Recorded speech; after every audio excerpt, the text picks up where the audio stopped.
Terima kasih Anda masih bersama dengan kami. Bagi Anda yang baru saja bergabung, kami hadirkan kembali 3 berita utama hari ini. Kehabisan obat penenang seorang suami menghabisi nyawa istri dan anaknya di Kabupaten Bulukumba. Mengaku sebagai polisi, pelaku begal menangis saat ditangkap di Kabupaten Goa. Berawal dari hobi koleksi batu kristal, seorang pria dari kota Parepare menghasilkan pundi-pundi uang hingga jutaan rupiah.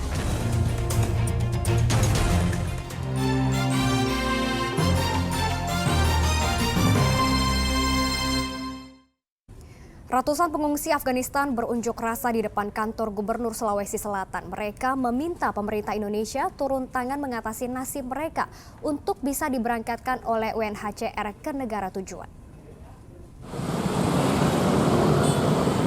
Setelah berjalan kaki sejauh 5 km, ratusan lebih pengungsi Afghanistan berhenti di depan kantor Gubernur Sulawesi Selatan. Di sini mereka meminta Gubernur Sulawesi Selatan dan pemerintah Indonesia untuk mengatasi nasib mereka. Mereka ingin segera diberangkatkan ke negara tujuan setelah 10 tahun terluntang-lantung di kota Makassar.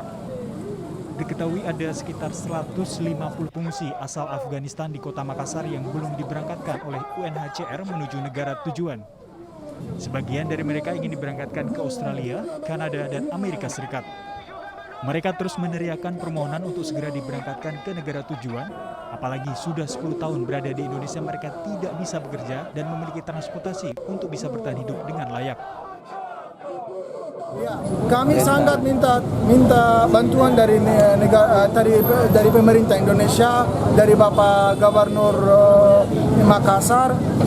Kalau bisa dengar suara kami dan sampaikan maunya semua pengungsi ini dengan kantor PBB dan UNHCR supaya kami bisa pindahkan ke negara ketiga.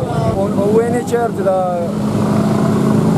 tidak kasih jawab yang tanggung jawab. Kenapa kita menunggu selama 10 tahun, padahal kalau ada pengungsi di negara lain 1 bulan 2 bulan jadi bisa mereka hidup biasa seperti normal. Tapi kita di sini tidak bisa kerja, tidak bisa pergi sekolah. Kita capek di sini. Setelah berunjuk rasa selama 15 menit, 5 dari perwakilan pengungsi diizinkan masuk ke kantor gubernur. Dalam pertemuan itu, para pengungsi menyampaikan aspirasinya kepada pejabat terkait. Usai diterima, para pengungsi Afghanistan membubarkan diri. Ratusan lebih pengungsi asal Afghanistan melarikan diri dari negaranya saat dilanda konflik 10 tahun lalu. Namun, selama di Indonesia mereka tak bisa bekerja dan mengendarai kendaraan bermotor karena Indonesia bukan negara tujuan mereka. Zainuddin melaporkan dari Kota Makassar. Informasi lainnya untuk Anda, Kejaksaan Negeri Bulukumba menggeledah dan menyita sejumlah dokumen di kantor Kementerian Agama Bulukumba. Penggeledahan itu terkait dugaan korupsi dana bantuan operasional untuk TPA dan TPO tahap pertama tahun 2020.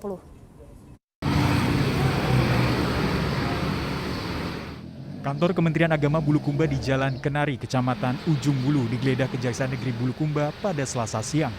Dari penggeledahan ini, pihak Kejaksaan menyita sejumlah dokumen yang tersimpan dalam sejumlah kontainer. Sejumlah pihak dari Kemenak juga turut diperiksa. Penggeledahan ini terkait dugaan korupsi dana bantuan operasional COVID-19 Taman Pendidikan Anak dan Al-Quran atau TPA-TPQ tahap pertama tahun 2020. Seharusnya setiap TPA atau TPQ menerima bantuan sebesar 10 juta rupiah. Tetapi dalam realisasinya, dana tersebut dipotong 3 hingga 4 juta rupiah per TPA-TPQ. Padahal jumlah TPA-TPQ se-Kabupaten Bulukumba tak sedikit, terdapat kurang lebih 340 TPA-TPQ. Jadi masing-masing TPQ se-Kabupaten Bulukumba menerima anggaran 10 juta untuk tahap 1. Gitu. Kalau dugaan sendiri Pak? Dugaan ada pemotongan yang seharusnya diterima oleh 10 juta per masing-masing TPQ itu ada indikasi pemotongan sebesar bervariasi, ada 3 juta, ada 3,5 juta, bahkan di Kajang ada berapa Pak? Ada 4 juta ada sampai 4 5 juta juta sampai 5 juta.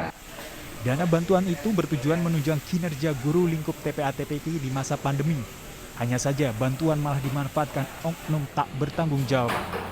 Kepala Kemenak Bulukumba Muhammad Yunus menanggapi jika Kemenak Bulukumba tidak terlibat dalam proses penyaluran anggaran program pembelajaran untuk TPA. Karena katanya anggaran tersebut langsung disalurkan Kemenak Pusat ke lembaga TPA yang bersangkutan. Andi Muhammad Sadi melaporkan dari Kabupaten Bulukumba. Penyakit mulut dan kuku tengah menyerang hewan ternak di sejumlah tempat. Peternak di Kota Parepare mendapat edukasi agar mampu menekan penyebaran PMK dan menghindari kerugian ekonomi akibat penyakit ternak itu. Kemunculan penyakit mulut dan kuku atau PMK pada hewan patut diwaspadai. Para peternak harus mengetahui penyebab munculnya PMK dan cara menanggulanginya. Sejumlah peternak di Kota Parepare mendapatkan edukasi tentang PMK. Penyakit yang menyerang hewan ternak berkuku ganda ini dinilai sangat cepat dan dapat menimbulkan kerugian ekonomi yang besar. Kepala Dinas Pertanian, Kehutanan dan Peternakan PKP Kota Parepare mengatakan edukasi untuk peternak bertujuan meningkatkan kewaspadaan peternak dan menekan penyebaran PMK ke hewan ternak lain.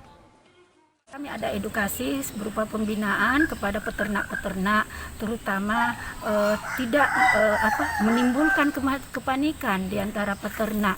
Mengingat sekarang ini kan belum selesai wabah COVID, tiba-tiba diresahkan lagi dengan isu PMK ini. Itu yang kami lakukan berupa pembinaan dan edukasi. Kemudian kami juga melakukan edukasi mengimbau kepada peternak-peternak yang ada khususnya di Kota Parepare untuk segera melaporkan setiap ada baik berupa kesakitan atau kematian pada ternaknya. Hewan ternak berkuku ganda yang terindikasi terserang PMK dapat diketahui melalui adanya luka-luka pada bagian bibir, hidung, mulut, dan kaki. Akibat PMK, hewan mengalami penurunan nafsu makan, berdampak pada kurangnya asupan gizi pada ternak tersebut. Petugas kesehatan hewan Dinas PKP mengatakan PMK tidak termasuk zoonosis atau penyakit yang dapat menular dari hewan ke manusia. Namun perlu diwaspadai karena bisa menimbulkan kerugian para peternak secara ekonomi. Andaikan ada penyakit ini, kita tidak usah takut mengkonsumsi daging. Kita tidak usah takut mengkonsumsi daging, mengkonsumsi sapi, karena virus ini pada proses pemanasan 3 menit dengan derajat 100 derajat Celcius itu semua virus akan mati. Cuma mungkin dalam proses pengawasan, dalam proses pemotongannya harus di dalam pengawasan kami. Hingga saat ini belum ditemukan adanya hewan ternak yang terindikasi PMK di Kota Parepare. Distribusi hewan ternak antar daerah juga diperketat untuk mengantisipasi PMK. Suwadi Gatang melaporkan dari Kota Parepare.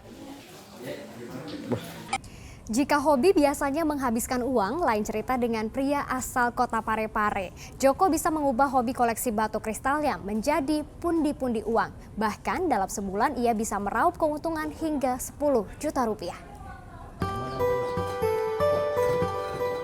Di teras rumah inilah Joko, warga Kelurahan Galung Maloang, Kecamatan Baju Kiki, Kota Parepare memajang seluruh batu kristal atau kristal tunggal miliknya.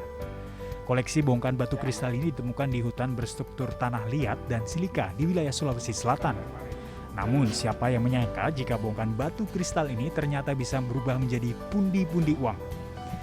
Joko bisa menjual bongkahan batu yang ia kumpulkan dengan harga Rp100–150.000 per kilogram. Ia mengatakan batu-batu kristal darinya telah memiliki pangsa pasarnya tersendiri, baik di dalam hingga luar negeri. Batuan kristal umumnya dicari para kolektor maupun pengrajin untuk diolah menjadi batu kristal hiasan, aksesoris sampai untuk dikoleksi pribadi. Saya suka. Saya adalah salah satu hobi mengumpulkan batu-batu kristal untuk saya koleksi. Kemudian saya untuk menambah penghasilan, makanya saya menggeluti hobi ini dengan lebih intens. Ada yang dijual per buah, yang bentuknya spesifik, yang bentuknya saya anggap bagus dan layak koleksi untuk dipajang, itu saya jual per biji. Itu khusus untuk dijadikan batu kristal hias. Yeah. Sementara yang bongkahan-bongkahan yang untuk pengolahan lebih lanjut itu saya jual kiloan. Biasanya mereka beli kiloan itu mereka olah kembali untuk membentuk semacam kreasi-kreasi dari batu. Hobinya mengumpulkan batu kristal dimulai sejak 2014 silam. Barulah pada 2016 ia mulai menjalin kerjasama dengan eksportir asal Jawa Barat untuk pengiriman batu kristal temuannya ke Cina dan Amerika. Dari hasil itu, pria yang bekerja sebagai pegawai negeri sipil ini mampu meraup keuntungan hingga 10 juta rupiah per bulan. Dari seluruh batu-batu yang ia jual, jenis Druzy Quartz kristal ini yang paling diburu para pengrajin dan kolektor. Batu ini menjadi salah satu batu kristal yang terbaik di dunia. Bagaimana? Anda berminat untuk membuka usaha penjualan batu kristal? Suari Gatang melaporkan dari Kota Parepare. Dan informasi tadi mengakhiri jumpa kita hari ini. Atas nama rekan yang bertugas, saya Janet Lee mengucapkan terima kasih atas kebersamaan Anda. Selamat beraktivitas dan sampai jumpa.